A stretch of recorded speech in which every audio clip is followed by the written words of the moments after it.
देखो 10 क्लास का ये जेब प्रक्रम है, पोषण। 10 क्लास में क्या होता है, पोषण के बारे में बताया गया है, समझे कि नहीं। ये भारतीय भवन का बुक है, इसको एक बार रिवीजन कर देंगे चैप्टर बाय चैप्टर। क्या करेंगे, फास्टली रिवीजन करेंगे। देखो जेब प्रक्रम क्या होता है, तो जेब प्रकरण क्या होता है कि वे सारी क्रियाएं जिनके द्वारा जीव क्या करते हैं, अनुरक्षण करते हैं। अनुरक्षण करना यानी अपना रक्षण करना। तो जेब प्रकरण में किन किन विधियों के द्वारा जीव अपना रक्षण कर सकते हैं, तो सबसे पहले वो क्या करेंगे, पोषण करेंगे, समझे कि नहीं। पोषण करके, जनन करके, वृद्धि करके, समझे कि नहीं। इन सारी क्रियाओं से वो क्या करते हैं, जीव अपना क्या करते हैं, अनुरक्षण करते हैं। तो वे सारी क्रियाएं जिसमें सजीव जिन सारी क्रियाओं से क्या करेगा, अपने आप में अनुरक्षण करेगा, अपना आप को क्या करेगा, अनुरक्षण करेगा, उसे हम क्या कहेंगे, जेब प्रक्रम कहेंगे। और जेब प्रक्रम का जो चैप्टर है उसमें क्या है, पोषण दिया गया। क्या दिया गया है, पोषण। तो हम पोषण के बारे में जानेंगे कि पोषण क्या होता है, समझे कि नहीं। हम पहले जेब प्रक्रम के बारे में समझ गए कि जेब प्रक्रम क्या होता है। तो वे सारी क्रियाएं जिनके द्वारा जीवों का अनुरक्षण होता है वो जेब प्रक्रम कहलाता है। वे सारी क्रियाएं जिनके द्वारा जीवों का क्या हो, अनुरक्षण हो, वो क्या कहलाता है, जेब प्रक्रम कहलाता है। देखो यहाँ पे दिया कि जैविक प्रक्रियाओं के संचालन में वृद्धि, टूट फूट का रोकना इत्यादि कार्यों को, जीवों को ऊर्जा की आवश्यकता होती है, ये सब यानी खाद्य पदार्थों का जरूरत होता है। तो इसके द्वारा ये पोषण की क्रिया से प्राप्त होता है। यानी जीवों को टूटी फूटी चीज को कटे, जैसे कट जाए, टूट जाए, फूट जाए, भूख लगना, वृद्धि होना, चलना, प्रजनन, ये सब सारी जितनी भी प्रक्रियाएं, अनुक्रियाएं जो होती है वो सारे जो है वो किसमें शामिल होते हैं, जेब प्रक्रम के शामिल होते हैं। जेब का अर्थ होता है जीवन, अब प्रक्रम का मतलब होता है क्रम तरीका से, क्रमवार तरीका से चलने वाला नियम, समझे कि नहीं। क्रमवार तरीका, ये नहीं कि हम एक के दिन में वृद्धि कर जाएंगे तो जन्म प्रक्रम क्या होगा, वो हो जाएगा बीमारी। मान लिया जाए कि हमारा की जो पाँव है ये 2 पाँव है, 2 की जगह पर 3 पाँव हो जाएगा, ऐसा नहीं। प्रक्रम का मतलब होता है एक निश्चित सीक्वेंस में कोई बच्चा जन्म लेता है तो वो धीरे धीरे धीरे क्या करता है, उसको पोषण की आवश्यकता होती है, फिर उसकी वृद्धि की आवश्यकता होती है, धीरे धीरे बढ़ता है, वृद्धि के बाद वो जनन के योग्य हो जाते हैं, तो अपने समान जैसा संतति को बनाता है।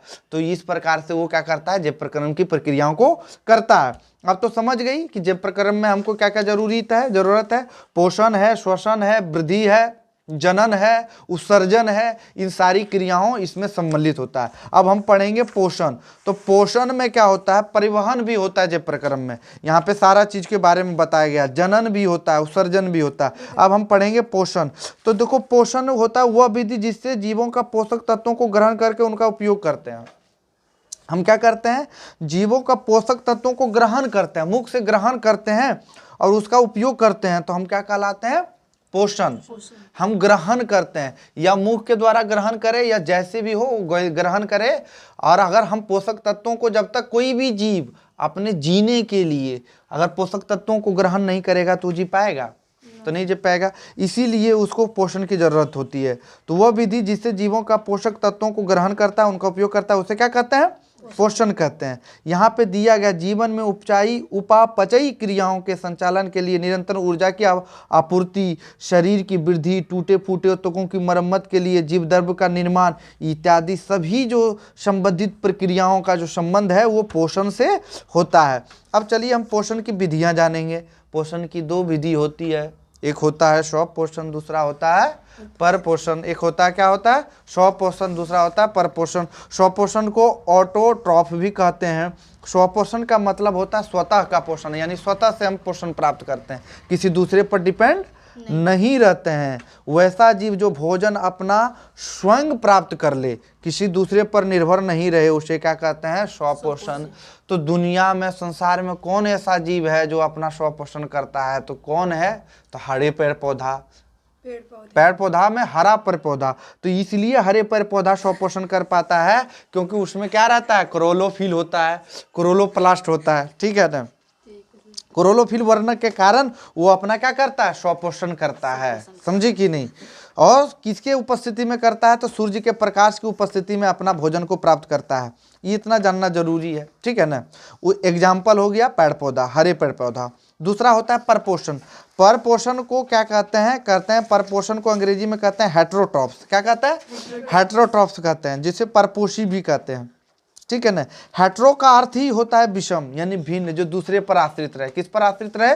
दूसरे पर आश्रित रहे। देखो, परपोषण, परपोषण का मतलब होता है हेट्रोट्रॉप्स, यानी जो दूसरे पर निर्भर करे। समझे कि नहीं? परपोषण का वह प्रक्रिया है जिसमें जीव अपना भोजन स्वयं नहीं बनाता है। किस पर निर्भर करता है? दूसरों पर निर्भर करता है। उसे क्या कहते हैं? परपोषण कहते हैं। ज्यादा हंसो नहीं। देखो, परपोषण के भी प्रकार होते हैं। परपोषण के भी क्या होते हैं? प्रकार। ये एग्जाम में आता है। परपोषण के 3 प्रकार होते हैं। एक होता है मृतजीवी पोषण, जो एक होता है परजीवी पोषण, और एक होता है प्राणी संपोषण। हम एक एक के बारे में संक्षिप्त रूप से व्याख्या करते जाएंगे कि क्या होता है मृतजीवी पोषण। यानी वैसा पोषण, समझे कि नहीं? वैसा पोषण जिसमें जीव जंतु जो है पौधों के शरीर से अपना भोजन प्राप्त कर लेता है, मृत जंतुओं के शरीर से अपना भोजन प्राप्त कर लेता है, उसे क्या कहते हैं? मृतजीवी पोषण कहते हैं। मृतजीवी को सैप्रोफाइट भी कहा जाता है। ठीक है ना। इसमें कौन कौन से जीव आते हैं? इसमें कवक आते हैं, बैक्टीरिया आते हैं, और कुछ प्रोटोजोआ आते हैं, जो मृतजीवी के रूप में अपना भोजन क्या करते हैं? ग्रहण करते हैं, अवशोषण करते हैं। समझे कि नहीं? तो ये प्रक्रिया जो है प्रकृति में निरंतर चलते रहती है, और इसी के कारण मृतजीवी एक प्रकार का क्या है? अपघटक है। अपघटक का मतलब क्या होता है कि वो क्या करता है, जो मृत शरीर है, जो मर जाता है या सड़ गल जाता है, उसको क्या करता है? बार बार वो अपघटित करते रहता है त्वचा से, मिट्टियों में। इसीलिए उसको क्या कहा जाता है? अपघटक कहा जाता है। परजीवी पोषण क्या होता है? परजीवी। परपोषण अलग होता है, परजीवी पोषण अलग होता है, मृतजीवी पोषण अलग होता है। परजीवी पोषण का मतलब होता है साइटोस। इसको अंग्रेजी में इसको एक वर्ड दिया गया है साइटोस, ग्रीक में, जिसका अर्थ ही होता है दूसरा, यानी पार्श, यानी बगल में। वैसा जीव, वैसा पोषण जिसमें जीव दूसरे प्राणी के संपर्क में अस्थायी अस्थायी रूप से रहकर उसे अपना भोजन प्राप्त करता है, उसे क्या कहते हैं? परजीवी पोषण कहते हैं। क्या कहते हैं? परजीवी पोषण कहते हैं। परजीवी पोषण में कौन कौन से जीव आते हैं, ये एग्जाम की दृष्टि से काफ़ी इंपॉर्टेंट होता है। इसमें कवक तो आता ही आता है, जीवाणु भी इसमें आता है, लेकिन कुछ पौधे आते हैं। पौधों में अमरबेल का पौधा, याद रखा, अमरबेल का पौधा परजीवी पोषण करता है। क्या करता है? अब परजीवी पोषण। जंतुओं में आता है गोल कृमि, एक आता है हुक वर्म, टैप वर्म, एंट अमीबा, हिस्टोलिका, मलेरिया परजीवी, ये इत्यादि जितने भी हैं परजीवी पोषण हैं। क्या है? परजीवी पोषण है। परजीवी पोषण यानी दूसरे प्राणियों के संपर्क में आकर अपना भोजन को पूर्ति कर लेता है, अपना पोषण को पूर्ति कर लेता है। दुनिया में एकमात्र अमरबेल का पौधा है, अमरबेल का पौधा है कि वो दूसरे पौधे पर क्या करता है? दूसरे पौधे से ही अपना भोजन प्राप्त कर लेता है। समझे कि नहीं? ये एग्जाम में काफी इंपॉर्टेंट बनता है। एक होता है प्राणी संपोषण। क्या होता है? प्राणी संपोषण। इसको होलोजोइक शब्द से नवाजा गया है। ठीक है ना। इसको होलोजोइक शब्द से नवाजा गया है। होलोजोइक का अर्थ ही होता है पूर्ण रूप से, यानी पूरी तरह से, जिसको कहते हैं कंप्लीट। समझे कि नहीं? ये वैसा जंतु, इसमें कौन से जंतु आते हैं? इसमें आता है वैसा जिसमें प्राणी अपना भोजन ठोस या तरल रूप से जंतुओं को भोजन ग्रहण करने की विधि के द्वारा ग्रहण करता है। यानी भोजन की विधि द्वारा ठोस भोजन जो पदार्थ के रूप में वो ठोस है, उसको वो ग्रहण कर लेता है। उसको क्या करता है? वो ग्रहण कर लेता है, और इस विधि से वो अपना पोषण करता है। तो उसे क्या कहते हैं? प्राणी संपोषण। उसे क्या कहते हैं? प्राणी संपोषण। वैसे जीव को हम प्राणी समभोजी भी कहते हैं। इस जीव में जो आते हैं वो प्राणी समभोजी जीव कहलाते हैं। तो बोलेगा कि प्राणी संपोषण कौन कौन करता है? तो प्राणी संपोषण करता है वो अमीबा करता है, मेढक करता है और मनुष्य करता है। ये 3 को करता है, अमीबा, मेढक और मनुष्य। ये 3 याद रखना। हम लोग जो मनुष्य जो किस श्रेणी में, किस प्रकार के पोषण में आते हैं?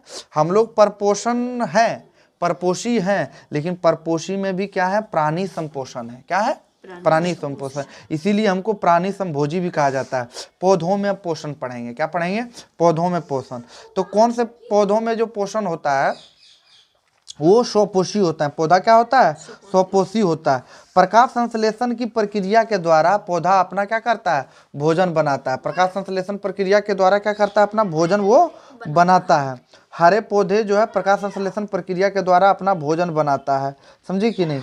इस प्रकार के पौधों दो भागों में बट जाते हैं, एक मृतजीवी होते हैं, एक परजीवी होते हैं। मृतजीवी पौधे अपना भोजन सड़े गले कार्बनिक पदार्थों से प्राप्त कर लेते हैं, जैसे के लिए गोबर छत्ता, जबकि परजीवी जो पौधे होते हैं वो पोषण दूसरे पौधों पर आश्रित रहते हैं, जैसे अमरबेल का पौधा, जिसकी चर्चा क्या हो चुकी है। अब हम पढ़ेंगे प्रकाश संश्लेषण। वैसी प्रक्रिया जिसमें पौधा अपना भोजन स्वयं तैयार करता है उसे प्रकाश संश्लेषण की प्रक्रिया कहते हैं।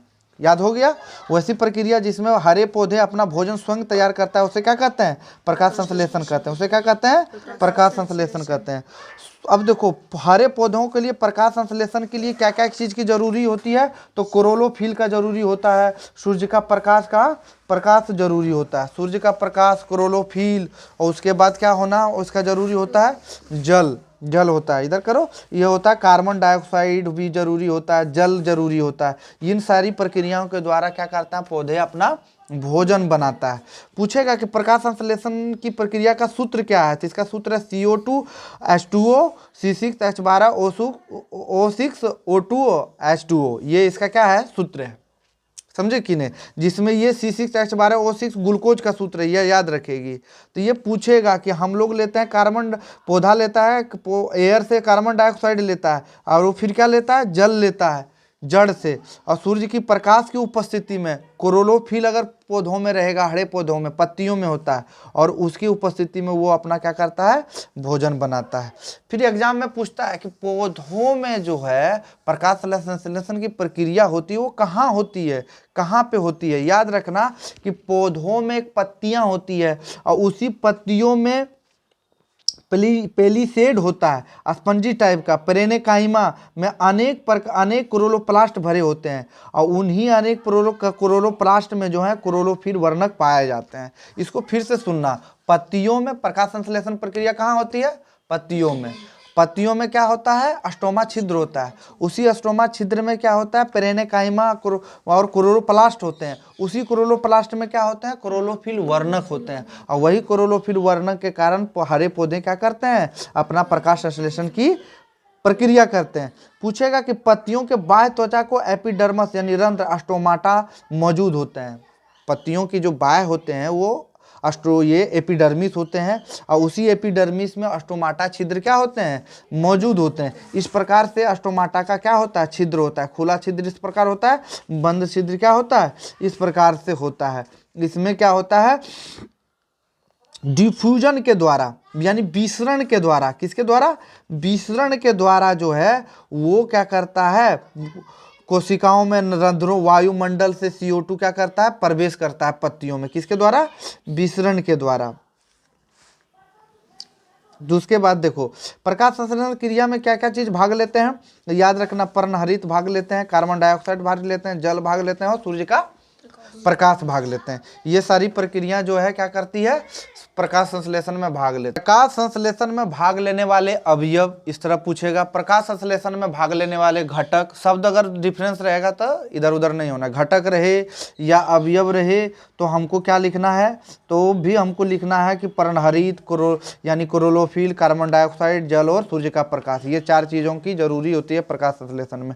बोलता है पर्णहरित और क्लोरोफिल के बारे में थोड़ा जानेंगे कि क्लोरोफिल नहीं रहने के बाद हमारे पौधों में प्रकाश संश्लेषण की प्रक्रिया नहीं होगी। पादप कोशिका को भीतर हरे वर्णक पर्णहरित क्लोरोफिल की उपस्थिति होती है, या इसी के मौजूदगी में ही प्रकाश संश्लेषण की प्रक्रिया क्या होती है? संभव हो पाती है, अन्यथा नहीं होगी।